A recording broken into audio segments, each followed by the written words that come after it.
فوزا عظيما. وقال رسول الله صلى الله عليه وسلم من تمسك بسنتي فقد أحبني ومن أحبني كان معي في الجنة أو كما قال عليه الصلاة والسلام. بارك الله لنا ولكم في القرآن العظيم ونفعنا وإياكم بالآيات والذكر الحكيم ونحن على ذلك من الشاهدين والشاكرين والحمد لله رب العالمين. আঞ্জুমানে এজহারে হক দক্ষিণ বাগ আয়োজিত আজকের মহাসম্মেলনের দ্বিতীয় দিন। এ পর্যায়ের সম্মানিত সভাপতি, মঞ্চে উপবিষ্ট উলামায়ে কেরাম, যারা আয়োজন করেছেন তারা, যারা শুনতে এসেছেন, যারা সহযোগিতায় ছিলেন, বেরাদারান ইসলাম, আল্লাহর শুকর আদায় করি। তার আগে একটু দুরূদ শরীফ পড়ি, নামাজের দুরূদ শরীফ। আল্লাহুম্মা সাল্লি আলা মুহাম্মদ ওয়া আলা আলি মুহাম্মদ কামা সাল্লাইতা আলা ইব্রাহিম ওয়া আলা আলি ইব্রাহিম ইন্নাকা হামিদুম মাজিদ। আল্লাহুম্মা বারিক আলা মুহাম্মদ ওয়া আলা আলি মুহাম্মদ কামা বারাকতা আলা ইব্রাহিম ওয়া আলা আলি ইব্রাহিম ইন্নাকা হামিদুম মাজিদ। শুকর আদায় করছি সকলে মহাব্বতের সাথে আলহামদুলিল্লাহ। মাইকের লোক কি এখানে আছে? ইকো কি বন্ধ রাখছো? হ্যাঁ, বন্ধ করে ইকো বন্ধ করতে। ঠিক আছে। তো আমি যে আয়াত পড়েছি, এখানে আল্লাহ বলছেন যে আমি পরকালে নাজাত দিয়ে দিব যারা দুনিয়াতে ঈমানদার ছিল, যারা দুনিয়াতে আল্লাহর ফরমাবরদারি করেছে, আল্লাহর আনুগত্য করেছে আর নবীজির তরিকা সুন্নাহ আদর্শ মেনেছে। এদের ব্যাপারে আল্লাহ বলছেন ফাকাদ ফাজা ফাওজান আযীমা, মানে এরা সফল, সাকসেস। দুনিয়াতে শান্তি পাবে আর আখিরাতে মুক্তি পাবে। কিসের থেকে? জাহান্নামের আগুন থেকে। ফামান যুহজিহা আনিন নার ওয়া উদখিলাল জান্নাতা ফাকাদ ফাজ। আল্লাহ কোরআনের অন্য আয়াতে বলেছেন যে কিয়ামতের দিন যে লোকটা জাহান্নাম থেকে বেঁচে গেল আর জান্নাতে চলে গেল, সেই হলো সফল। সে যদি দুনিয়াতে 10 বার ইলেকশনে দাঁড়াইয়া ফেলও করে জামানত বাজেয়াপ্ত হয়, আর কিয়ামতের দিন যদি জাহান্নাম থেকে মুক্ত হইয়া সে যদি বেহেশতে চলে যায়, কোরআন বলছে, আল্লাহ বলছে ফাকাদ ফাজ, সে হলো ফাঁস, লেটার মার্কে ফাঁস, স্কলারশিপে পাস। তো এখন জাহান্নাম থেকে মুক্ত হয়ে জান্নাতে চলে যাওয়ার জন্য মাত্র দুটো আমল। একটা হলো গোলামি করো আল্লাহ। গোলামি কার? বলে তরিকা নবী। তরিকা কার? নবী। ওষুধ খাবেন কোম্পানি, তরিকা মানবেন ডাক্তারের। ঠিক আছে না? কথা বলেন। আপনি ভ্যাকসিন কোম্পানি, গুণে মানে ঔষধ একদম সেরা ঔষধ, আপনি তো ওই কোম্পানির ওষুধ খাবেন। ওষুধ তো প্রোডাক্ট করেছে কোম্পানি, এই ওষুধ খাবেন, এই ওষুধই আপনার রূপ ভালো করবে। কিন্তু আপনি যে খাবেন তরিকাটা কোম্পানির না, তরিকা ডাক্তারের। কথা বলে না, আপনি তো গোলামি করবেন কার? তরিকাটা নবীর, তরিকাটা কার? মাশাআল্লাহ, এই তো বুঝে ফেলছে।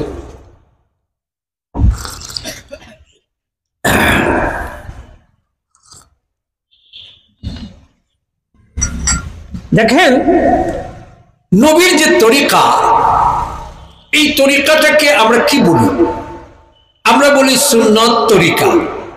কিন্তু এটাকে যদি ব্যাখ্যা করি তাহলে একটা মানুষের পুরা জীবনের যত আচরণ, যত মুভমেন্ট, যত রীতিনীতি, যত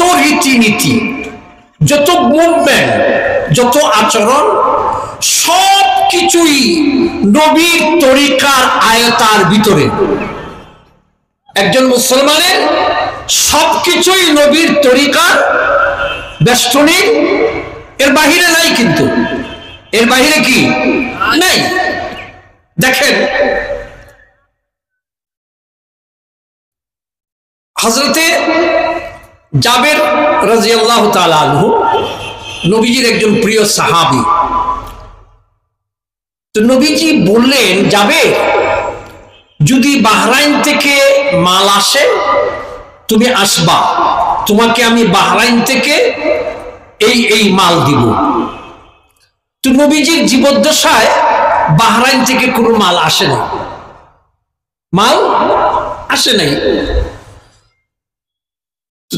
নবীর ইন্তেকালের পরে ইসলামী রাষ্ট্রের প্রধান এবং নবীজির পরে উম্মতের জিম্মাদার কান্ডারি কে বলেন? আপনাদের তো অ্যাটেনশন এদিকে নেই, মনোযোগ তো এদিকে নেই।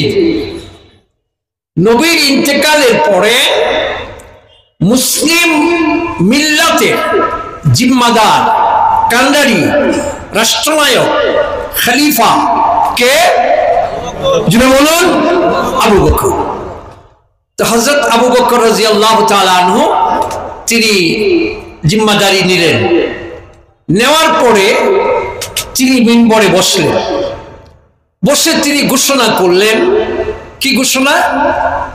মান কানা লাহু ইনদান নাবিয়্যি সাল্লাল্লাহু আলাইহি ওয়াসাল্লাম ইদাতান আও দাইনান ফালইয়াতিনা। সিদ্দিক আকবর নবীজির ইন্তেকালের পরে ঘোষণা করলেন যে, হে উম্মত, হে ইসলামের রাষ্ট্রের নাগরিকগণ, নবীর সাথে ওয়াদা ছিল, কিন্তু নবী ওয়াদা পূরণ করে যেতে পারেন নাই। এমন যদি কোনো বিষয় থাকে তাহলে সেই লোক যেন আমার কাছে আসে। আমি নবীর জীবদ্দশায় করা ওয়াদা, এটা আমি পালন করব, আমি এটা আদায় করব। এক।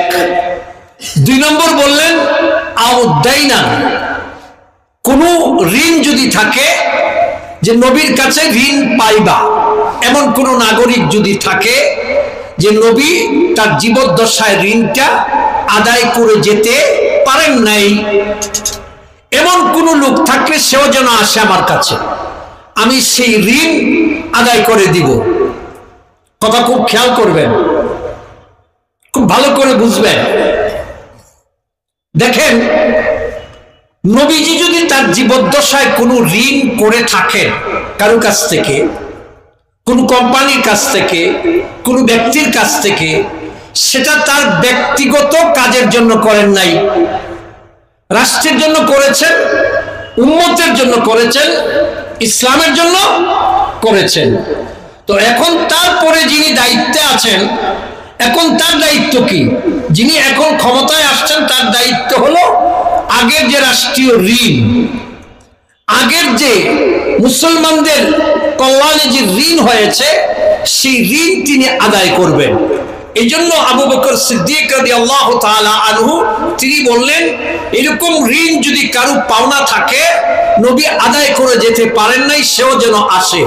আর নবীর সাথে যদি কোনো ওয়াদা থাকে, নবী পূরণ করে যেতে পারেন নাই, সেও যেন আসে। কথা বুঝে আসছে? এটা বলেন, এবার বলেন তো দেখি, এই যে নবীর সাথে ওয়াদা পূরণ করে যেতে পারেন না, এটা আদায় করতেছে কে? পরবর্তীতে যিনি আসছেন, ঠিক না? তো আমাদের রাষ্ট্রে, আমাদের এই উপজেলায় যে আগে দায়িত্বে থাকে, সে যেসব ওয়াদা দেয়, স্কুল বানাবো, রাস্তা বানাবো, বিদ্যুৎ দিব, ঠিক আছে, আপনাদেরকে সেন্টার দিব, ঠিক আছে, আপনাদের খাল বরাক করে দিব, ইত্যাদি ইত্যাদি, উন্নয়ন, ড্রেন করে দিব, এগুলি সব ওয়াদা না? এ চলে গেল, এরপরে যে আসলো তার দায়িত্ব কি? আগের জনের ওয়াদাটা, কথা বলে না, আমার কথা কি আপনারা বুঝতেছেন? আমাদের দেশে এই এই সিস্টেম কি আছে? নাই। বরং সে বলবে আগের জঞ্জাল আমি জানি না, কথা কয় না, বলেন। এমনকি এটা তো সামাজিক এবং রাষ্ট্রীয় পর্যায়ে, এমনকি পারিবারিক পর্যায়েও ছেলে বলে আমার বাবা কার সাথে কি ওয়াদা করছে, এই সব দায় দায়িত্ব আমার, বলে না, কথা বলেন। বাবা কার সাথে কি কথা দিচ্ছে, এই সব আমার কোনো দায় দায়িত্ব নাই।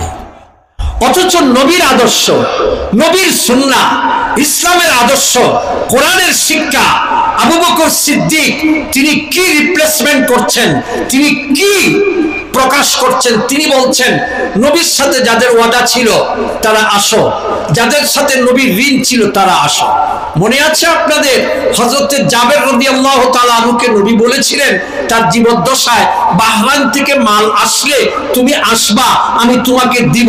নবীর জীবদ্দশায় বাহরাইন থেকে কোনো মাল, আপনারা কি আমার সাথে ওয়াদের সাথে আছেন না অন্য কোথায় আছেন? তো এখন এই ঘোষণাটা শুনছেন, জাবের ঘোষণা শুনেছেন। কার ঘোষণা? আবু বকর সিদ্দিকের ঘোষণা শুনে তিনি গিয়েছেন, গিয়ে বলেছেন আমিরুল মুমিনিন, নবীজি এইভাবে আমার সাথে ওয়াদা করেছিলেন, নবীর জীবিত থাকা অবস্থায় বাহরাইন থেকে মাল আসে নাই, আজকে আপনার কাছে বাহরাইন থেকে বস্তার বস্তা গনিমতের মাল, গনিমতের মাল বাহরাইন থেকে এসেছে। তো নবী তো আমাকে ওয়াদা দিয়েছিলেন, আমি এসেছি। এবার আবু বকর সিদ্দিক কি বলে? হযরত আবু বকর সিদ্দিক রাদিয়াল্লাহু তাআলা আনহু তিনি বলেন, নবী আপনাকে কোনো পরিমাণ বলেছিলেন কত দিবেন? নবী তো বলেছেন যে বাহরাইনের মাল দিবেন, কিন্তু কি পরিমাণ? হযরতে জাবের রাদিয়াল্লাহু তাআলা আনহু বলেন, নবী তিনবার হাত দেখাইছে, বলছেন জাবের আসবা, আসলে তোমাকে এই দিব, এই দিব, এই দিব।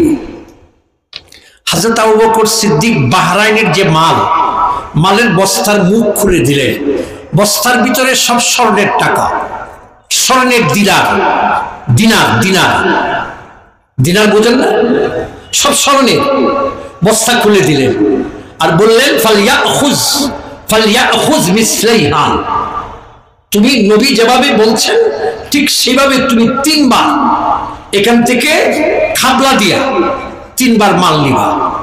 তিনবার নিলেন 500 500 করে 1500, কত গেছে জোরে বলেন? আমি যে আয়াত পড়েছি ওয়া ইউতিইল্লাহা ওয়া রাসূলাহু, একটা হলো সরাসরি নবীর নির্দেশ, নবীর হুকুম সরাসরি সাহাবায়ে কেরাম তো পালন করেছেনই, কিন্তু নবীর ওয়াদাটা পর্যন্ত, নবীর অঙ্গীকার পর্যন্ত, নবীর প্রতিশ্রুতি পর্যন্ত তারা এমন ভাবে পালন করেছেন যার কারণে তারা আল্লাহ পাকের যে এই আয়াত, এই আয়াতের গ্রহণযোগ্য, এই আয়াতের মিসদাক, এই আয়াতের উপযুক্ত, এই আয়াতের সম্পূর্ণ বাস্তব নমুনা ছিলেন, বাস্তব প্রতীক ছিলেন সেই সাহাবায়ে কেরাম আবু বকর সিদ্দিক রাদিয়াল্লাহু তাআলা আনহু। এবার আসেন হযরত আবু বকর সিদ্দিক রাদিয়াল্লাহু তাআলা আনহু হযরত আব্দুল্লাহ ইবনে ওমর রাদিয়াল্লাহু তাআলা আনহু, উনি কিন্তু হযরত ওমর রাদিয়াল্লাহু তাআলা আনহুর ছেলে। আর হযরত ওমর রাদিয়াল্লাহু তাআলা আনহু ছিলেন এই অর্ধেক পৃথিবীর প্রেসিডেন্ট। কি ছিলেন? অর্ধেক পৃথিবীর প্রেসিডেন্ট। তো তার ছেলে যুবরাজ না?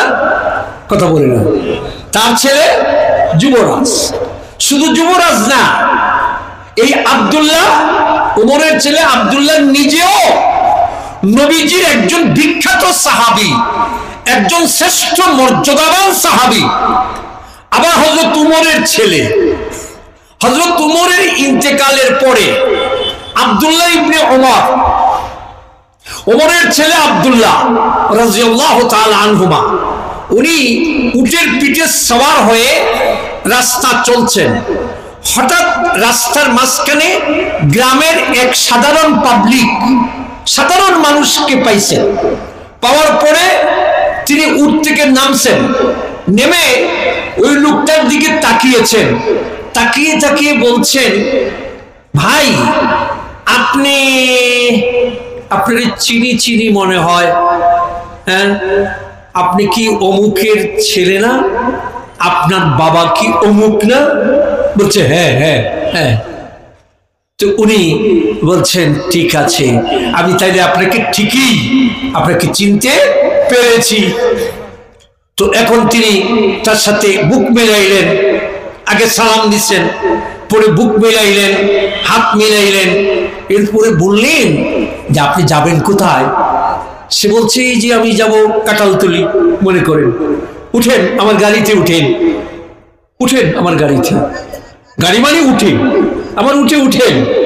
উঠাইয়ে নিলেন, নিয়ে যেখানে সে নামতে চাচ্ছে সেখানে নামিয়ে দিলেন।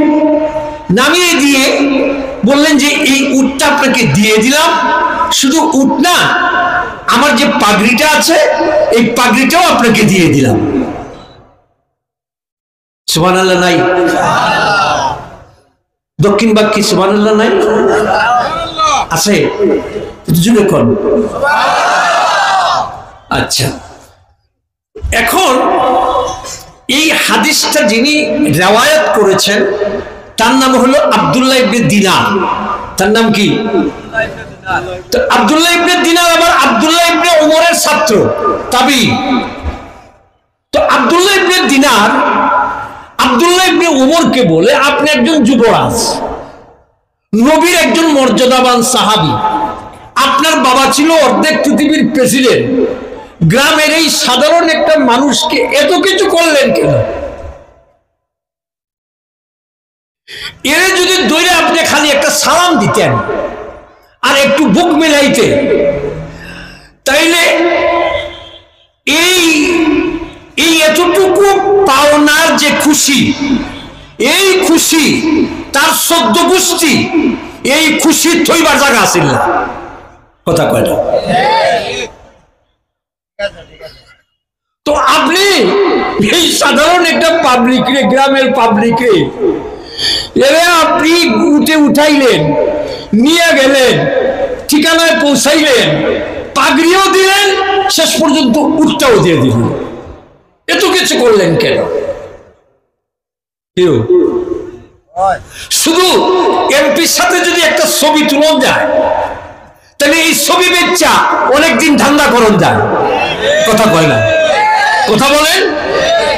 এখন শুধু এমপি না, যে ছাত্ররা নতুন বাংলাদেশ আনছে, এই বৈষম্য বিরোধী ছাত্রদের যে সমন্বয়ক, কোন সমন্বয়কের সাথে যদি সামান্যতম কোনো সম্পর্ক থাকা যায়, তাহলে মোটামুটি এলাকায় ভালোই চাপাবাজি আর ধান্দা ব্যবসা করা যায়। কথা বলেন ঠিক না বেটি? এই বেটা আমারে চিনস?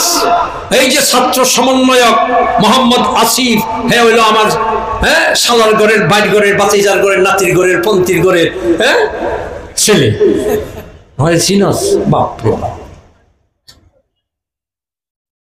তো আব্দুল্লাহ ইবনে দিনার হযরত আব্দুল্লাহ ইবনে ওমরকে বলছেন, হযরত আপনি গ্রামের এই সাধারণ মানুষটাকে এত কিছু করলেন কেন? এবার কেনর উত্তর নেন। আমার মূল কথা ঠিক রাখবেন যে নবীর তরিকা নবীর আদর্শ, নবীর রীতিনীতি, নবীর যে রাসূল করিম সাল্লাল্লাহু আলাইহি ওয়াসাল্লামের যে তরিকা, সেটা কিভাবে তারা পালন করেছেন।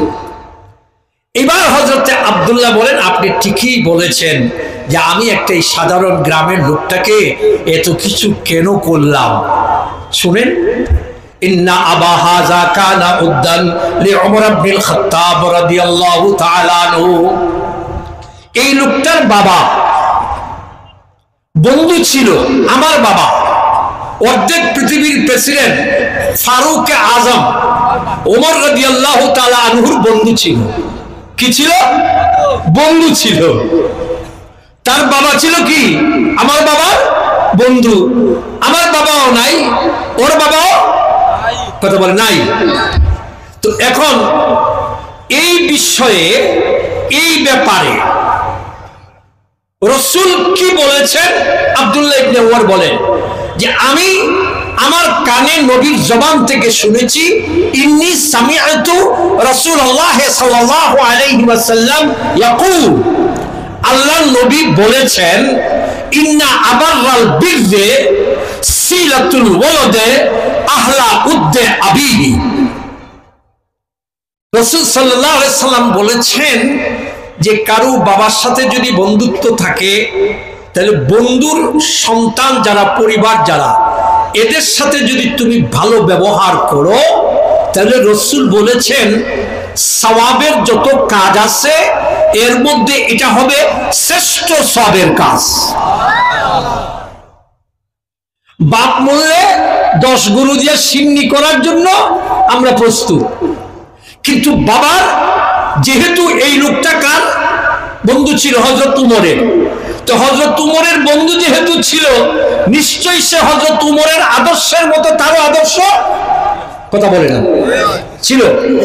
তখন ওই আদর্শের সন্তান যে, নিশ্চয়ই তারও আদর্শ সেই আদর্শের সাথেই মিল আছে। তখন এই আদর্শের সাথে যার মিল আছে, তারা একটু সম্মান করা, তারা একটু ভালোবাসা দেখানো, তারা একটু মহব্বত দেখানো, তাকে একটা হাদিয়া দেওয়ার অর্থই হলো সেই আদর্শকে সম্মান করা, সেই আদর্শকে প্রমোট করা, সেই আদর্শকে অন করা, সেই আদর্শকে প্রতিষ্ঠা করার জন্য সেই প্রক্রিয়ার সাথে শরীক হওয়া। এটা আমরা করতে রাজি না। আমরা বাবার নামে 10 গরু দিয়ে সিন্নি করতে রাজি, কথা বলে ঠিক না বেটি? কারণ ওইটা করতে হলে আমাকে পরিবর্তন হইতে হবে। আমরা পরিবর্তন হইতে রাজি না, আমরা পরিবর্তন করতে রাজি, নিজে পরিবর্তন হইতে রাজি।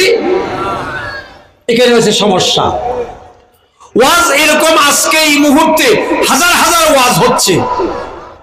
সবাই যারা ওয়াজ করায় এবং ওয়াজ শুনে, সবারই উদ্দেশ্য থাকে যে আমরা একটা পরিবর্তন চাই, কিন্তু আমি পরিবর্তন হতে মাশাআল্লাহ, আমি বাবা, আমি চাই আমার ছেলে সকালবেলা ঘুম থেকে উঠুক, কিন্তু আমি বাপ ঘুম থেকে উঠবো না, কথা বলে না। আমি চাই আমার ছেলে ধূমপান যেন না করে, কিন্তু আমি বাবা হয়ে আমি নিজে ধূমপান ছাড়তে, কথা বলে না। হ্যাঁ, আমি চাই আমার ছেলে যেন বাজে আড্ডার মধ্যে শরীক না হয়, কিন্তু আমি বাপ প্রতিদিন বিকালবেলা বাজে আড্ডা দেই, 100-200 টাকা খরচ করি, খামোকা বসে বসে টেলিভিশন দেখি, খামোকা ফেসবুক টিভি, খামোকা বৈশা বৈশা মানুষের নামে গীবত করি। আর আমি চাই আমার ছেলে যেন আদর্শবান হয়, বাজে আড্ডার মধ্যে যেন সবাই নষ্ট না করে, সে যেন নষ্ট না হয়, এটা আমি চাই। কিন্তু আমি আমার জন্য চাই না, কত বড় বাটপার! আমি আমার জন্য যেটা চাই না, আমার ছেলের জন্য চাই। আমি পরিবর্তন চাই, আমি পরিবর্তন হইতে চাই না। এটা কোনোদিনই পরিবর্তনের লক্ষণ নয়।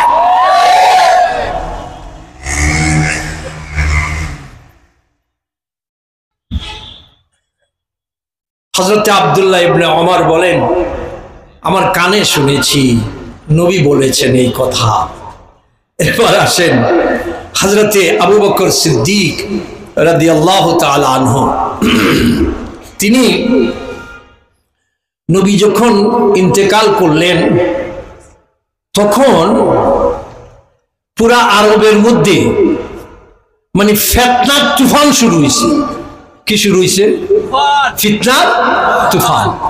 একদিকে নবীর ইন্তেকালে সাহাবায়ে কেরাম মুসলমানদের হৃদয়ে অবিরাম রক্তক্ষরণ হচ্ছে, অবিরাম। নবীর ইন্তেকালে সাহাবা এবং মুসলিম উম্মার ভিতরে কষ্টের পর কষ্ট, এই কষ্ট তারা কাটাইয়া উঠতে পারতেছেন না। আর আরেকদিকে ফিতনার তুফান চলছে। নবীর আমলে যারা জাকাত দিত, এরকম কিছু লোক ইয়ামান দেশের, তারা বলছে যে রাসূল যেহেতু দুনিয়াতে নাই, আমরা জাকাত দিব না। এই হলো এক ফিতনা। আরেক ফিতনা হলো যে যে ওই তুলাইহা আর হলো মুসাইলামা, দুইজন, এরা হলো বনু হানিফার লোক ইয়ামানের।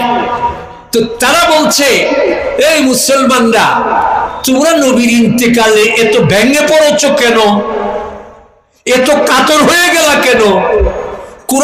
কুরাইশের নবী মরে গেছে, ইন্তেকাল করেছে, আমরা ইয়ামান দেশের হানাফিয়া সম্প্রদায়ের আমরা নবী আছি, তো আমরা তো জিন্দা আছি। নাউজুবিল্লাহ বলেন। তার মানে নবীর ইন্তেকালের পরে আরো বন্ড নবীর দাবিদার কয়েকজন এরা রেডি হয়ে গেছে। এদিকে কিছু লোক নবীর ইন্তেকালের পরে শত শত লোক ইসলাম ধর্ম ছেড়ে মুরতাদ নাস্তিক হয়ে যাচ্ছে। তিন ফিতনা। ঠিক সেই সময় রাসূলের ইন্তেকালের মাত্র কিছুদিন, সামান্য কিছুদিন আগে রাসূল উসামা, নবীজির পালক পুত্র হযরতে যায়েদ বিন হারেসা, নাম কি জোরে বলেন? যায়েদ বিন হারেসা। যায়েদ বিন হারেসা নবীর পালক পুত্র, তার ছেলের নাম হলো উসামা। তার ছেলের নাম কি? উসামা। তো রাসূলের ইন্তেকালের কিছুদিন আগে নবীজি উসামাকে আমির বানায়া একটা কাফেলা ঠিক করছেন।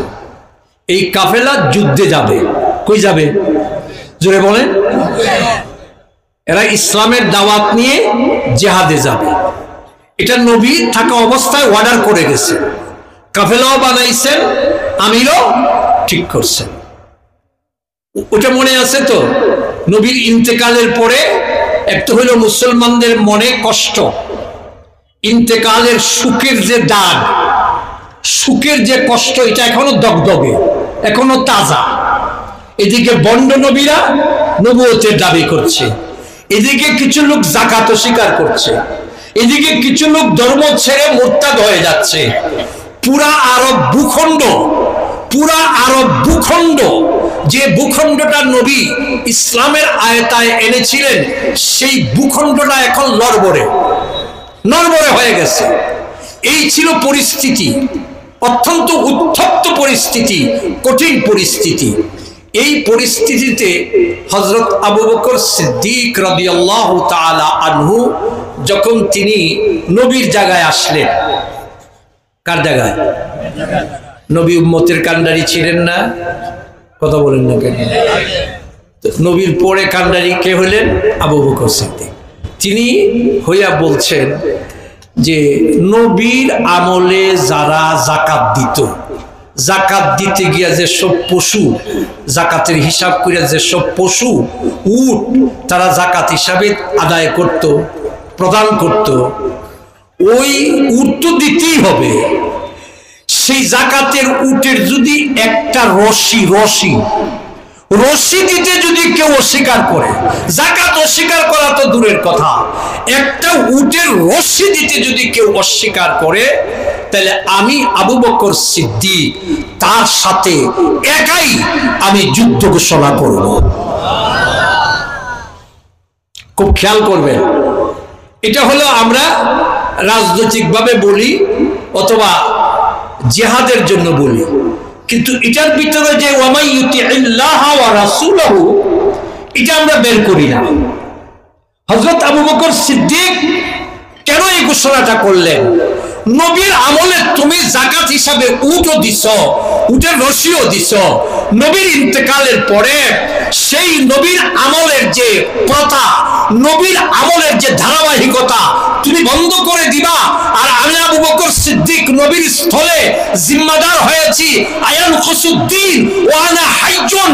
আমার আমলে, নবীর আমলের দিন যেভাবে ছিল, যতটুকু ছিল, দিনের যতটুকু অঙ্গ প্রত্যঙ্গ ছিল, দিনের যে জাকাতের অংশ ছিল, সেই দিনের অঙ্গ প্রত্যঙ্গের মধ্যে একটা অঙ্গ যদি কেউ অঙ্গহানি করে, তাহলে আমি আবু বকর সিদ্দিক জীবিত থাকা অবস্থায় সেটা বরদাস্ত করব না।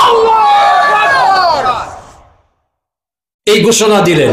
যখন ঘোষণা দিলেন তখন পরিস্থিতি কেমন এটা কিন্তু বলে নিয়েছি আমি। এই ঘোষণা দেওয়ার কিন্তু পরিস্থিতি না, সব দিক মিলাইয়া, রাজনৈতিকভাবে, রাষ্ট্রীয়ভাবে, সামাজিকভাবে, ভৌগোলিকভাবে, আন্তর্জাতিকভাবে পুরা ভূখণ্ডটা, পুরা আরব ভূখণ্ডটা একদম হুমকির সম্মুখীন। যেমন আমাদের দেশটা এখন হুমকির সম্মুখীন, কথা বলে না। ভারতের যে লোলুপ দৃষ্টি, ভারতের যে লোভনীয় আগ্রাসন, ভারতের যে মানে নেশাকুর যে দৃষ্টি, সেই দৃষ্টির তুপের মুখে আমরা আছি। কথা বলেন ঠিক না বেটি? বন্ধুরা আমার, সেই তার চেয়ে হাজার গুণ খারাপ অবস্থা ছিল। এটা তো গেল। অনেকে আবু বকর সিদ্দিককে বলছেন যে উসামার নেতৃত্বে নবীর ইন্তেকালের কিছুদিন আগে যে কাফেলাটা জেহাদের জন্য নবী প্রেরণ করার জন্য নির্দেশ দিয়ে গেছে, এটা আপাতত স্থগিত থাকুক। আপাতত কি থাকুক? জোরে বলেন। আপাতত স্থগিত থাকুক। কারণ উসামার নেতৃত্বে যদি মুসলমানদের 200-500 লোক মদিনা ছেড়ে দূরে জেহাদে যায়, তাহলে মদিনা রক্ষা করবে কে? পরিস্থিতি তো খুব খারাপ। অনেক সাহাবীরা পরামর্শ দিয়েছেন আবু বকরকে যে প্রেসিডেন্ট সাহেব, খলিফাতুল মুসলিমিন আপাতত স্থগিত থাকুক। আবু বকর সিদ্দিক কি বললেন? তিনি বললেন, ওয়াল্লাযী নাফসি বিয়াদিহি লাউ জানানতুস সাবাআ তাখতাফুনি লানফাস্তু জাইশা উসামাতা কামা আমারা বিহি রাসূলুল্লাহি সাল্লাল্লাহু আলাইহি ওয়াসাল্লাম ওয়ালাউ লাম ইয়াবকা ফিল কুরা গায়রি লানফাস্তুহু। সহিহ ইবারত। হযরত আবু বকর সিদ্দিক বলেন যে নবী যে কাজটা জারি করে গেছেন, আপনারা বলতেছেন এটা স্থগিত করার জন্য। ভালো করে শুনেন, আপনারা তো বলছেন মদিনা এখন হুমকির সম্মুখীন, মদিনার রাষ্ট্র এখন হুমকির সম্মুখীন, মুসলমানরা এখন হুমকির সম্মুখীন, ইসলাম এখন হুমকির সম্মুখীন, উম্মত এখন হুমকির সম্মুখীন। আপনারা আমার কাছে যুক্তি দিচ্ছেন এই সব হুমকির কারণে, এই কঠিন পরিস্থিতির কারণে হযরতে উসামার যে কাফেলাটা নবী যেটা প্রেরণ করে গেছিলেন, এটাকে হ্যান্ড আপ করার জন্য, স্থগিত করার জন্য, আটকানোর জন্য বলছেন। আপাতত এটাকে মদিনায় রাখার জন্য আপনারা বলছেন। শুনেন, আমি আবু বকর সিদ্দিকের প্রাণ যার হাতে, সেই আল্লাহর কসম করে বলছি, ওয়াল্লাযী নাফসি বিয়াদিহি, যার হাতে আমার জীবন, সেই সত্তা মহান আল্লাহর কসম করে বলছি, লাউ জানানতুস সাবাআ তাখতাফুনি লানফাস্তু জাইশা উসামাতা কামা আমারা বিহি রাসূলুল্লাহি সাল্লাল্লাহু আলাইহি ওয়াসাল্লাম। রাসূল যে উসামাকে রওনা করায়া গেছেন, রাসূল যে নির্দেশ দিয়ে গেছেন, রাসূল যে সার্কুলার দিয়ে গেছেন, রাসূল যে নির্দেশনা দিয়ে গেছেন, রাসূল যে কাজটা তার জীবদ্দশায় তিনি জারি করে গেছেন, সেই কাজটা আমি অবশ্যই সেটা আমি আবার জারি করব, সেটা আমি প্রেরণ করব। উসামাকে তার কাফেলা দিয়া জিহাদে আমি পাঠাবো।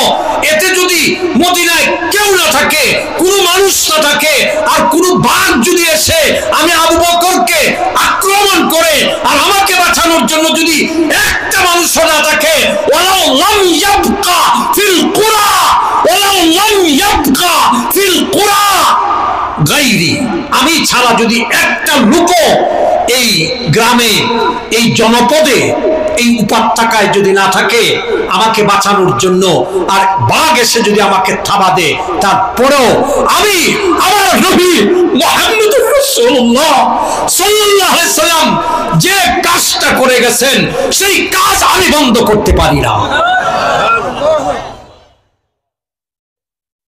ওয়া মান ইউতি'আল্লাহ ওয়া রাসূলাহু ফাকাদ ফাযা ফাওজান আযীমা। ও বন্ধু, হযরত আব্দুল্লাহ ইবনে হুযাফা রোম সম্রাট প্রায় 40 জনকে আটকাইছে, লম্বা ঘটনা। আটকিয়ে তাদেরকে খ্রিস্টান বানানোর জন্য প্রথম দিন অফার করছে, অফার, বিভিন্ন অফার দেনা কোম্পানি, কথা কয় না, অফার দিছে। কি অফার? বলছে যে আপনারা হলেন গরিব দেশের লোক। রোম সম্রাট মানে, রোম সাম্রাজ্য তখন ছিল পৃথিবীর মধ্যে, আমেরিকা বর্তমানে এখন যেরকম 1300 বছর আগে রোম সাম্রাজ্য ছিল সারা পৃথিবীর মধ্যে পরাশক্তি, সুপার পাওয়ার দেশ। সেই রোম সাম্রাজ্যের সম্রাট, সেই সম্রাট কায়সার, কায়সারে রোম, সেই সম্রাট মুসলমানদের 40 জন কাফেলারে আটকাইছে। তারা গেছিলেন সেখানে, আটকিয়ে প্রথম দিন কাফেলার যিনি কমান্ডার, নেতা, ওনার নাম হলো আব্দুল্লাহ ইবনে হুযাফা। তো আব্দুল্লাহ ইবনে হুযাফাকে বলছে যে আপনারা গরিব দেশের লোক, কাপড় চোপড়েই তো বোঝা যায় কত কষ্টের মধ্যে আপনারা আছেন, টাকা নাই, পয়সা নাই, উটের রাখালি করেন, এই জুব্বা জাব্বি গায়ে যাইছেন, হ্যাঁ, ভালো কিছু খাইতেও পারেন না, জীবনটা একবারে খুব কষ্টে। তো একটা কাজ করেন, আমার দেশে যখন আইসেই পড়ছেন, আমেরিকাতে যখন আইসেই পড়ছেন, আমাদের দেশ সুপার পাওয়ার দেশ, আমাদের দেশ পরাশক্তির দেশ, আমাদের দেশ সারা পৃথিবীর মধ্যে স্বর্গের দেশ, সেই দেশে যখন আপনারা এসেই পড়েছেন, একটা কাজ করেন, সে রোম সাম্রাজ্য কিন্তু খ্রিস্টান রাজ্য। কি রাজ্য? খ্রিস্টান, বাদশাহ খ্রিস্টান। সে আব্দুল্লাহ ইবনে হুযাফাকে বলছে যে আপনি ইসলামটা বাদ দেন, এই নবীর তরিকা ফরিকা, এই আদর্শ মাদর্শ, এটা বাদ দেন, বাদ দেয়া আমাদের খ্রিস্টান ধর্মটা গ্রহণ করেন। খ্রিস্টান ধর্ম আসমানি, আপনাদের ইসলাম ধর্মও কি আসমানি। দুইটার মধ্যে মিল আছে, দুইটার মধ্যে কি আছে? জোরে কর না, আরো জোরে কর। মিল আছে, এই দুই একটা জায়গায় কিছু কিছু বেশ কম আছে। সুতরাং আপনি যদি খ্রিস্টান হয়ে যান, তাহলে আপনাকে আমার এই রোম সাম্রাজ্যের অর্ধেক আপনাকে লিখে দিব, আপনাকে লিখে দিব। তো প্রথম দিন এই কথা বলছে, প্রথম দিন লোভ দেখাইছে, কথা কয় না। আওয়ামী লীগ প্রথম দিকে কিন্তু ফিডায় নাই, প্রথম দিকে লোভ দেখাইছে। হুজুরারে বলছে চিল্লাচিল্লি বাদ দিয়ে, চিল্লাচিল্লি, টাকা পয়সা কি লাগে, মাদ্রাসা করবেন, মসজিদ করবেন, বোর্ডিং চালাইবেন, নেন না, এখান থেকে নেন না, কথা কয় না। কিছু লোক এখানে পড়ছে না, পইরা ওনারে কইছে যে আপনি হইলেন কওমি জননী, আপনি হইলেন কওমি জননী। তো এখন আসেন, তো হযরতে আব্দুল্লাহ ইবনে হুযাফাকে এই কথা বলছে, কমান্ডার যদি এই অফার কবুল করে, তাইলে বাকি 39 জন তো এমনি কবুল করবে, ঠিক না? এবার আসেন হযরতে আব্দুল্লাহ ইবনে হুযাফা কি উত্তর দিলেন। উত্তর দেওয়ার সময় তিনি বাদশাকে অ্যাড্রেস করলেন, সম্বোধন করলেন। তাহলে তো উত্তর দিবেন, বলবেন না হে রাজা শুনো, এটা বলবেন না। তিনি হে রাজা বলেন নাই, বলছেন ইয়া কালবার রূহ, ইয়া কালবার রূহ, হে রুমের কুত্তা। আল্লাহু আকবার জোরে কর, আরো জোরে, আরো জোরে। বুকের ভিতরে কি পরিমাণ মাল থাকলে এই কথা বলা যায়। মাল ছিল ইতাআতে রাসূল, সেই মাল ছিল ফরমাবরদারি, আল্লাহর ফরমাবরদারি, নবীর আনুগত্য। বুঝছেন? যখন বলছেন হে রুমের কুত্তা, তুমি তো বলছো অর্ধেক দিবা। ভালো করে শোনো, লাউ আ'তাইতানি মা মালাকা, তুমি যতটুকুর মালিক এতটুকু তুমি অর্ধেক বলছো। পুরা রুম সাম্রাজ্য, পুরা রুম, অর্ধেক না, পুরাটা যদি আমাকে দেওয়া হয়, তুমি যদি দিয়ে দাও, শুধু তাই না, ওয়া জামা মালাকতাহু আরবু, পুরা আরব দেশ, পুরা আরব, শুধু রুম না, পুরা আরব সাম্রাজ্য যদি আমাকে দেওয়া হয়, আর যদি আমাকে বলা হয় যে তুমি আলা আন আখরাজ, তুমি আন দ্বীনে মুহাম্মাদিন সাল্লাল্লাহু আলাইহি ওয়াসাল্লাম, তুমি নবীর দ্বীন ছেড়ে দাও, এই কথা যদি বলা হয় আমাকে, তাহলে শুনে রাখো, আমি এক মুহূর্তের জন্য মা ফালতু হাযা, এক মুহূর্তের জন্য আমি সেই প্রস্তাব গ্রহণ করব না। এক মুহূর্তের জন্য নবীর আনুগত্য, নবীর আনুগত্য, নবীর আদর্শ বাদ দিতে রাজি না।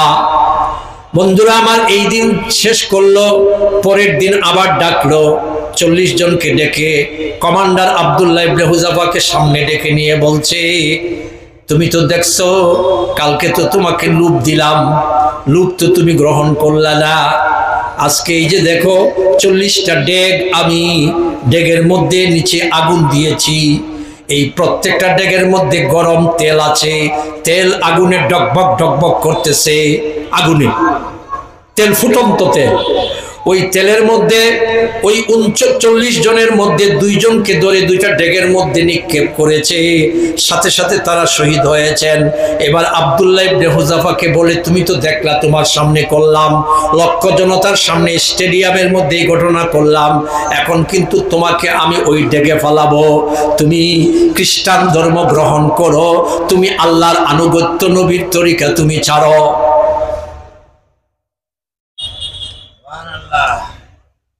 গতকালকে বলছিলেন ইয়া কালবার রুম, হে রুমের কুত্তা। সে মনে করছে আজকের যে অবস্থা, এই অবস্থা দেখে তো আর এই তেজ নাই, আগের তেজ তো থাকার কথা না। এবারও আগের চেয়ে বজ্রকণ্ঠে শক্ত ভাষায় বললেন ইয়া কালবার রুম, আমি তোমার কথায় কশ্চিন কালো তরফাতাইন, চোখের পলকের জন্য আমি আল্লাহর আনুগত্য, নবীর তরিকা, চোখের পলকের মতো এতটুকু সময়ের জন্য আমি কোরআন আর ইসলাম ছাড়তে রাজি নই। এ কথা শোনার পরে রুম সম্রাট আব্দুল্লাহ ইবনে হুযাফাকে অর্ডার দিছে যে নিয়ে যাও, ফালাইয়া দাও, গরম ডেগের মধ্যে ফালাও, তেল গরম। তো ওনারা যখন ডেগের পাশাপাশি নিচে, একদম কাছাকাছি, তখন উনি কাঁদতেছেন, চোখ দিয়ে পানি পড়তেছে। তখন বাদশাহ সিকিউরিটিকে বললো, পুলিশকে বললো, ফিরে আন। মনে হয় বুঝতে পারছি জীবনের মায়া বলতে একটা জিনিস আছে না, সবাই তো লাস্টে জীবনের মায়া বলতে একটা জিনিস বুঝে। কমান্ডারে ডেকে আনছে, কমান্ডার নিশ্চয়ই তুমি মত পরিবর্তন করছো, হ্যাঁ তোমার জাল কিছু কমছে, তুমি কাঁদতেছো, হ্যাঁ এখনো তোমার জন্য সুযোগ আছে, কোনো অসুবিধা নাই, তুমি যদি ইসলাম ছেড়ে দাও তাহলে তোমাকে ছাড়াও, ডেগের মধ্যে ফালাবো না। উনি আবার সেই কথা বলছেন, এই রুমের কুত্তা, এক সেকেন্ডের জন্য আমি আল্লাহর আনুগত্য, নবীর আনুগত্য আমি ছাড়ব। যখন এই কথা বলছে তখন বাদশাহ বলে, তুমি কাঁদো কেন? উনি বলছেন যে আমারে যে ডেকে ফালাবে, ডেকের কাছে নেওয়ার পরে হঠাৎ আমার মনের মধ্যে একটা জিনিস আসছে যে আল্লাহ যদি আমারে, আমার শরীরে যত লুম আছে, যত লুমা ফসম আছে, এই প্রত্যেকটা ফসমের মতো, ফসম যতটি ততটি জীবন যদি আল্লাহ আমাকে দিতেন, প্রত্যেকটা জীবন আমি আল্লাহর জন্য এভাবে কুরবানি করতাম।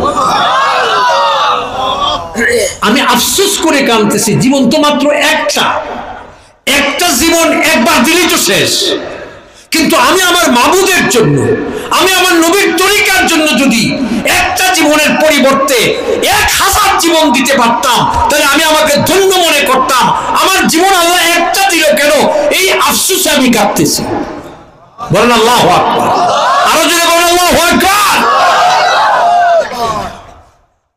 এ কথা বলার পরে রুম সম্রাট বলে যে আসলে এটি মানুষ না রে, এটি কি মানুষ না,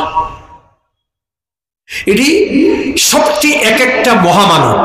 বলেন আল্লাহু আকবার, আরো জোরে, আরো জোরে। এরা জেন্টেল লোক না, এক একজন মহামানব। এদেরকে হত্যা করা ঠিক না, বাঁচায় রাখা দরকার। কি রাখা দরকার? বলেন আল্লাহু আকবার, আল্লাহু আকবার। এখন যেহেতু ধরে আনছে মারার জন্য, তো এখন ছাড়বে কেমনি?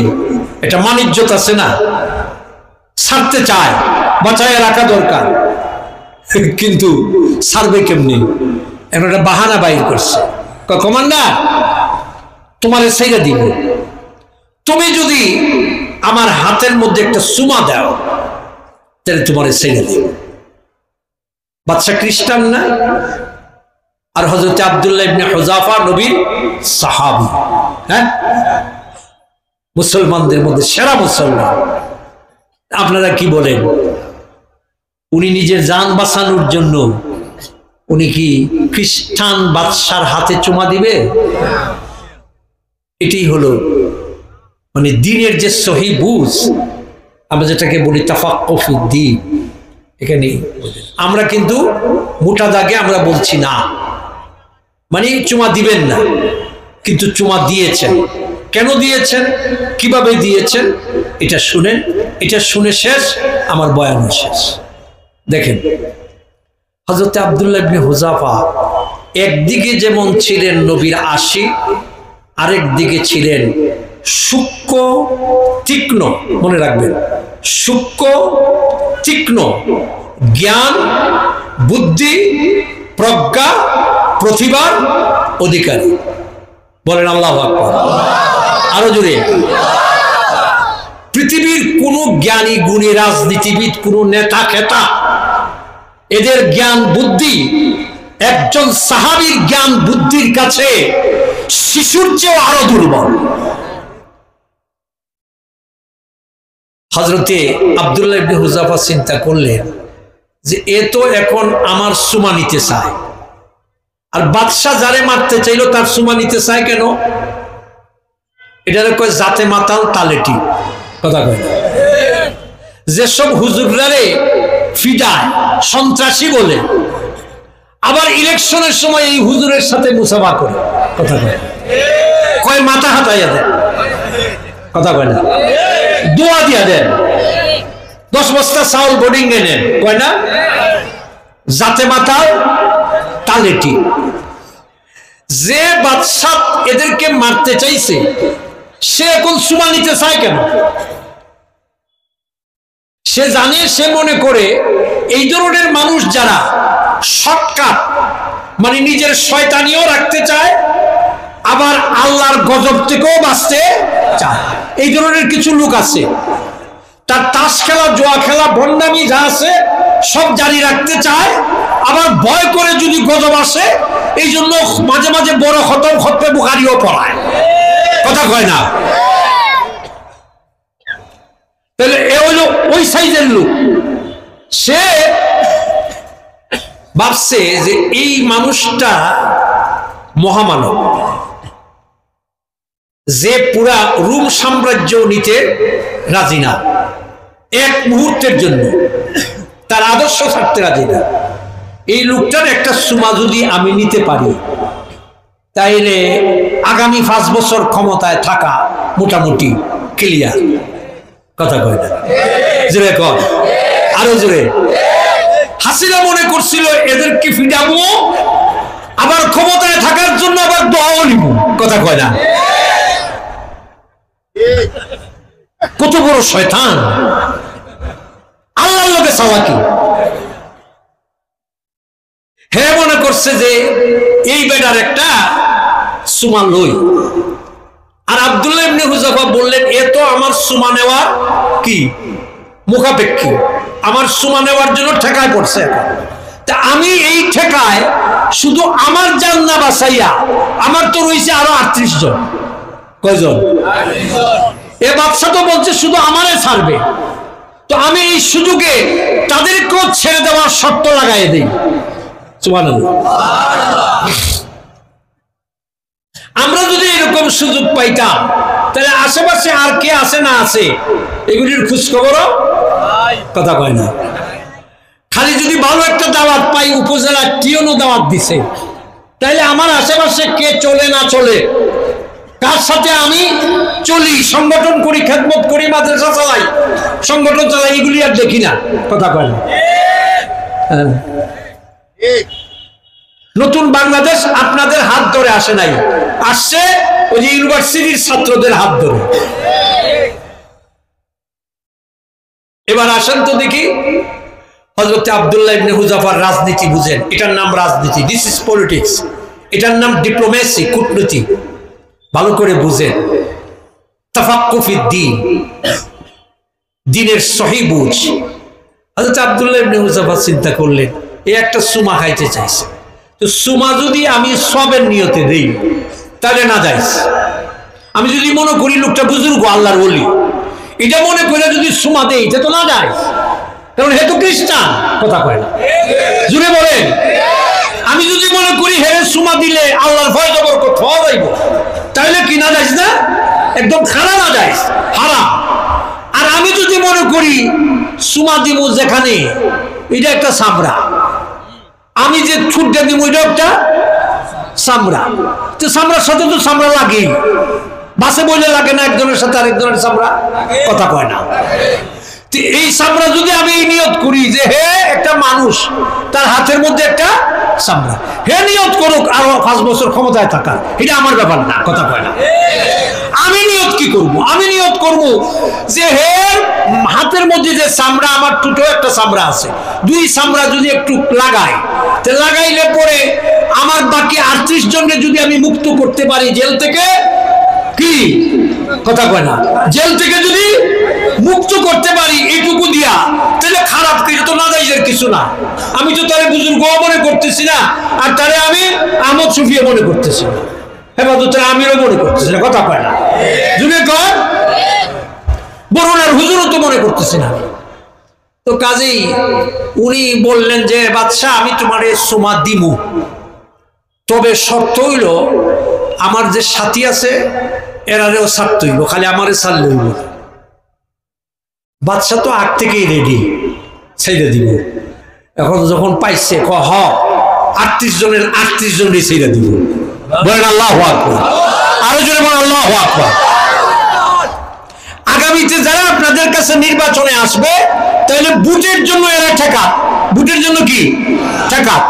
আপনারা যারা মুসলমান ভোটার, আপনারা বলবেন যেহেতু আপনারা এখন আসছেন, আমাদের ভোটটা নেওয়া খুব দরকার, তাহলে এই সুযোগে আমাদের দাবি যেটা, এলাকায় কোনো ইসলাম বিরোধী কাজ আপনি করতে দিবেন না, এই ওয়াদা করবেন, তারপরে আমরা ভোট দিব কিনা বিবেচনা করব। কথা বলেন ঠিক না বেটি? আরো জোরে বলেন ঠিক না বেটি?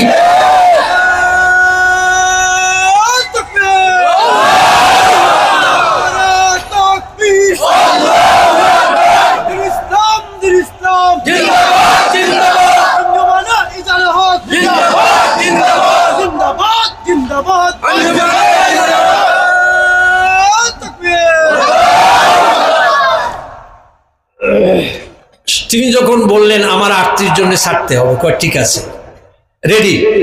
বাচ্চা কয় হাতটা দুই আসে, সুমা নিব বুঝছেন না, 5 বছর ক্ষমতা থাকবো, এক সুমা দিয়ে, তার তো নিয়ত হয়ে যায়।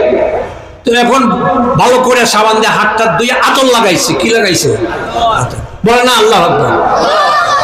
দেখছেন না মাজারে যে গিয়ে সিডা, হ্যাঁ নেতারা নামাজ নাই, রোজা নাই, দাড়ি নাই, টুপি নাই, কিচ্ছু নাই, কিন্তু ইলেকশনের আগে মাজারে গিয়ে নিজের হাতে গোলাপ জল সিডা, কি সিডায়, কথা কয় না। আর নিজেরা মনে করে যে কত চালাক, আল্লাহরে ধোঁকা দিতাছি। কারে ধোঁকা দিতাছি? বন্ডর গরের বন্ড। কথা বলে ঠিক না বেটি? আল্লাহ কি একটু বোকা? আল্লাহ মফিজ? ও বন্ধু, হয়ে গেছে নদীর ঘাটে গিয়া হাতটা দুই আতর টাতর লাগাই দেন শোনা।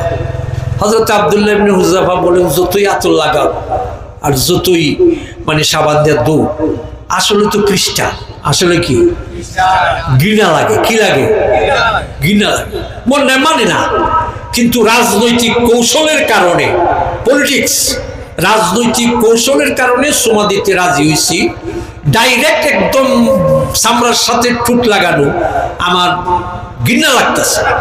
এই জন্য ওনার পাঞ্জাবি যেটা, এই পাঞ্জাবি ছিল স্বামী পাঞ্জাবি, ইয়ামানি পাঞ্জাবির হাতা, কিন্তু ইয়ামান দেশের পাঞ্জাবির হাতা অনেক অনেক জুলা জুলা এই পর্যন্ত।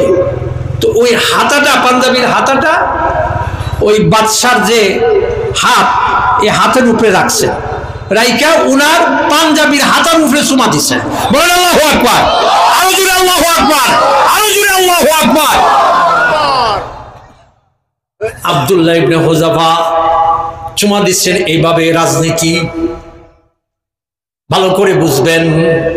আমাদের উলামায়ে দেওবন্দ, আমাদের উলামায়ে দেওবন্দ কি বিচক্ষণ ছিলেন।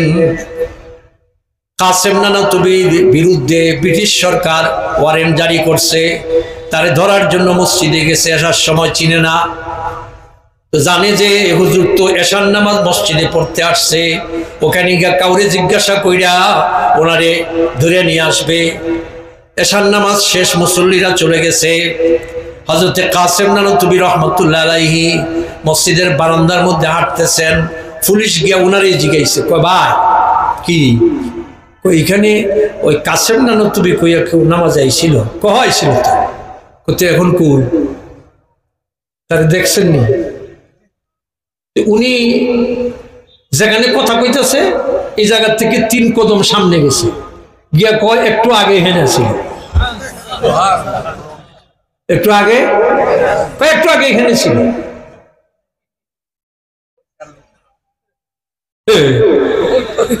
আপনারা মনে করেন হুজুররা বুঝি মফিজ না? হ্যাঁ, আল্লাহ। যাই হোক, ওদিকে যাব না, আজান হয়ে গেছে, শেষ করে দিব। তো হযরত উমর রাদিয়াল্লাহু তাআলা কে পাঠাইছিলেন এই সৈনিকদেরকে? হযরত উমর। হযরত উমর যখন এই ঘটনার সংবাদ শুনছেন যে এরকম এরকম কাম করে আইছে, রাজনীতি খেললা একেবারে পরাশক্তিরে নাকানি সুবানি খাওয়াইয়া হাসিনার মতো বিমানে তুললা প্যাকেট করে খালি কৌশলে বাজে দিছে, খালি কৌশলে, কথা কয় না। এই সংবাদ পাইয়া হযরত উমর মদিনার মধ্যে বিরাট রাষ্ট্রীয় সম্বর্ধনার আয়োজন করছেন। এই 38 জন যখন মদিনায় ফিরে আসছে রোম থেকে, তাদেরকে রাষ্ট্রীয়ভাবে গণসম্বর্ধনা দিয়ে পুরা রাষ্ট্রের নাগরিকদের সামনে আমিরুল মুমিনিন হযরত আব্দুল্লাহ ইবনে হুযাফার নিজের তার হাতের মধ্যে তিনি চুমা দিয়েছেন।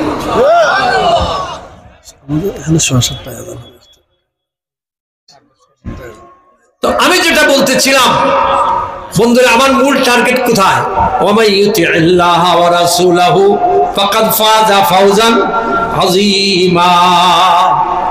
নবীর আদর্শ আর আল্লাহর আনুগত্য, এর ভিতরে যদি মুসলমান ব্যক্তি জীবন, সমাজ জীবন, পারিবারিক জীবন, আঞ্চলিক জীবন, রাষ্ট্রীয় জীবন, অর্থনৈতিক জীবন, সাংস্কৃতিক জীবন, বৈবাহিক জীবন, ব্যবসায়িক জীবন, সমস্ত জীবনের প্রত্যেকটা অঙ্গ, জীবনের প্রত্যেকটা অংশকে যদি আল্লাহর আনুগত্যের বাউন্ডারির ভিতরে, নবীর আদর্শের বাউন্ডারির ভিতরে যদি পরিচালনা করে, আল্লাহর ওয়াদা আছে ফাকাদ ফাজা ফাওজান আযীমা। হযরত আবুল হায়সাম রাদিয়াল্লাহু তাআলা আনহু নবীর একজন প্রিয় সাহাবী। খেয়াল করে নবীজি বললেন, আবুল হায়সাম তোমার তো পরিবারের লোক বেশি, কাজের লোক নাই। বলে হ হুজুর, কাজের লোক নাই। তো তুমি আমার কাছে এখন গনিমতের কোনো গোলাম নাই, আমার কাছে গোলাম আসলে তুমি আসবা, তোমারে আমি একটা গোলাম দিব। নবীজি বলে দিচ্ছেন তার প্রিয় সাহাবী আবুল হায়সাম রাদিয়াল্লাহু তাআলা আনহু।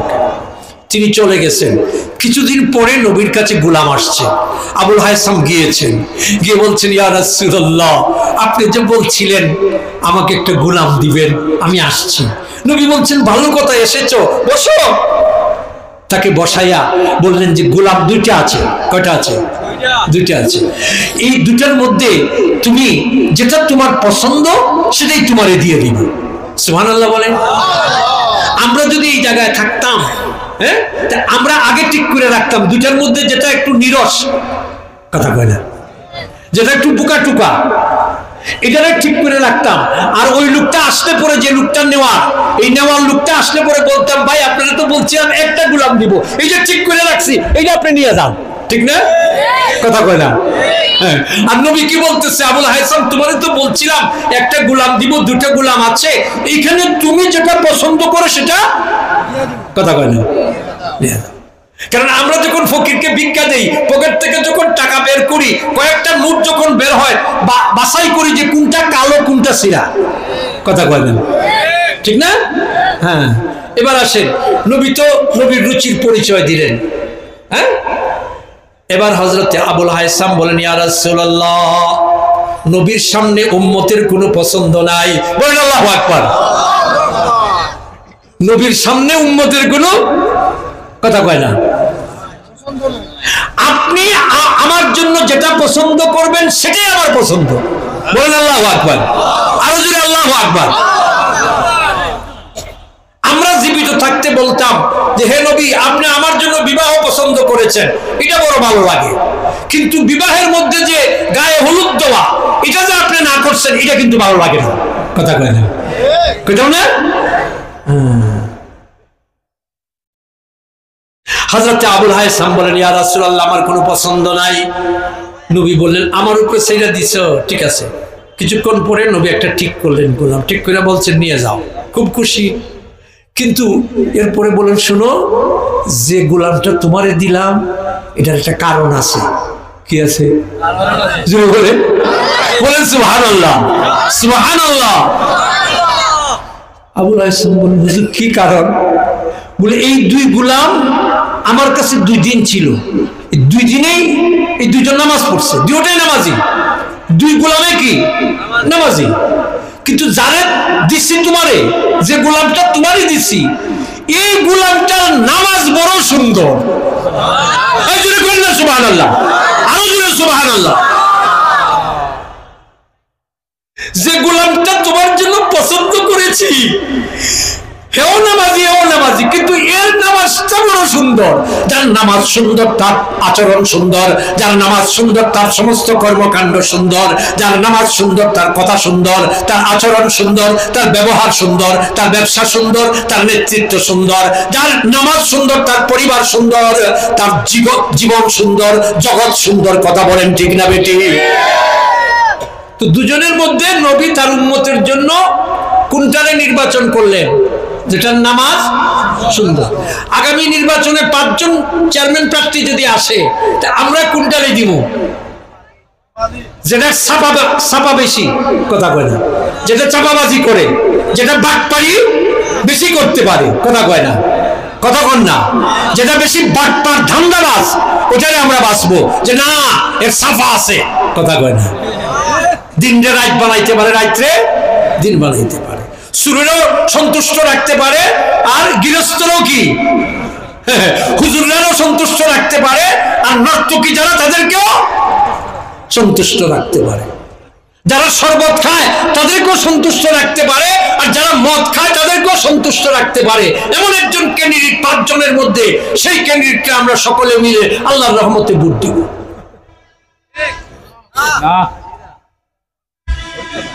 ও বন্ধু, এবার আসেন, নবীজি বললেন তোমারে যে গোলাম দিলাম এর নামাজ খুব সুন্দর নিয়ে গেলেন। যাওয়ার আগে আবার নবী ডাকলেন, শোনো, এমন একটা সুন্দর গোলাম পাইলা, নামাজি, সুন্দর নামাজি, এই গোলামের ব্যাপারে আমার একটা ওসিয়ত আছে। ইয়া রাসূলুল্লাহ, কি ওসিয়ত? এই গোলামের সাথে উত্তম ব্যবহার করবা, তারে তুমি কষ্ট দিবা না। ঠিক আছে। বাড়িতে গেলেন, বিবি বাচ্চারা সব অপেক্ষায়। আজকে আমাদের কোটি টাকার সম্পদ, একটা গোলাম পাওয়া মানে কোটি টাকার সম্পদ। আজকে আমাদের বাড়িতে একটা গোলাম আসবে। যখন এই গোলামকে নিয়ে আবুল হায়সাম গেলেন, সবাই খুশি। আবুল হায়সাম তার স্ত্রীকে বলে, খুশি তো হয়েছ, নবী কিন্তু একটা ওসিয়ত করেছেন। কি করেছেন? তো স্ত্রী নবী গোলাম দিলেন, আবার ওসিয়ত কি করছেন? একটা নোট দিয়েছেন, নোট, নির্দেশনা দিয়েছেন। কি নির্দেশনা? নবী বলছেন যে এই গোলামের সাথে উত্তম ব্যবহার করতে, তারে কষ্ট দেওয়া যাবে না।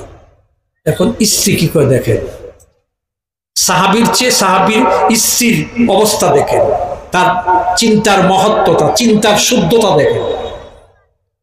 স্ত্রী কোন নবীটা বলছেন, হ, তুমি কি নবীর কথার উপরে আমল করতে চাও?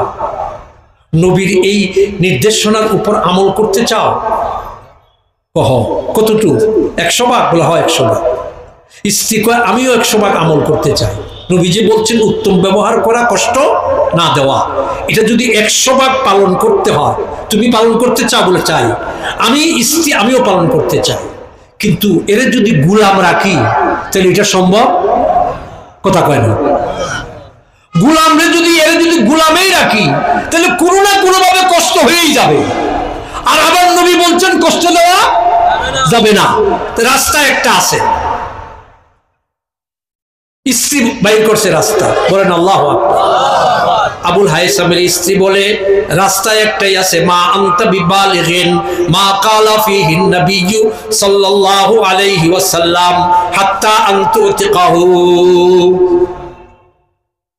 রাস্তা একটা আছে যে এই কোটি টাকার গোলাম তুমি যদি মুক্ত করে দাও, আজাদ করে দাও, তাহলেই নবীর কথা উত্তম ব্যবহার করা, কষ্ট না দেওয়া, এটা 100 ভাগ বাস্তবায়ন হবে। সুবহানাল্লাহ, জুড়ে কন্যা। নবী এইভাবে মুসলমান বানিয়েছেন, তরবিয়ত দিয়ে। যখন এই কথা বলছে, ছেলে মেয়েরা সব, পরিবারের 15-20 জন লোক, হযরত আবুল হায়সাম এত কষ্ট করে কোটি টাকার সম্পদ নবী দান করছেন, এটা গোলামের মালিক হয়েছে। এই কথা স্ত্রী বলছে। বলার পরে সাথে সাথে এই জায়গায়, এই বৈঠকে বসে তিনি বলছেন, গোলামকে বলছেন, ফাহুয়া আতিকুন, আমি তাকে এই মুহূর্তেই আমার কোটি টাকার সম্পদ গোলামকে আমি আজাদ এবং মুক্ত করে দিলাম। এই ছিল আনুগত্যের নমুনা। ওমান ইউতিল্লাহ ওয়া রাসূলহু ফাকাদ ফাযা ফাওজান আযীমা। আল্লাহ তাআলা আমাদের বুঝ দান করুন। আমরা এই জায়গাটায় মুঠেই পরিবর্তন হইতে রাজি না। আরে ভাই, অনেক কথা তো শুনবেন, আরো সামনে অনেক বক্তারা আসছেন, প্রতিদিন শুনি। এবং আমাদের পকেটে যে যন্ত্র আছে, এটাতে তো অনেক ওয়াজ, শুনতে শুনতে শেষ হয়ে গেলাম, পরিবর্তন হইতে রাজি না। আল্লাহ আল্লাহ আল্লাহ যেন আমাদেরকে পরিবর্তন হওয়ার জন্য তৌফিক দান করে, আমাদেরকে সুমতি দান করে, সহি বুঝ দান করে। আমরা আমাদের এই ছোট্ট জীবনটা যদি আল্লাহর আনুগত্যের সীমার ভিতরে আর নবীর নির্দেশনার ভিতরে, আদর্শের ভিতরে যদি নিয়ে আসতে পারি, পুরাটা জীবন, খণ্ডিত জীবন না, পুরাটা জীবন, তাহলে দুনিয়াতেও শান্তি, আখিরাতেও মুক্তি। আল্লাহ আমাদের তৌফিক দান করুন। ওয়া আখিরু দাওয়ানা আনিল হামদুলিল্লাহি রাব্বিল আলামিন। আসসালামু আলাইকুম ওয়া রাহমাতুল্লাহ।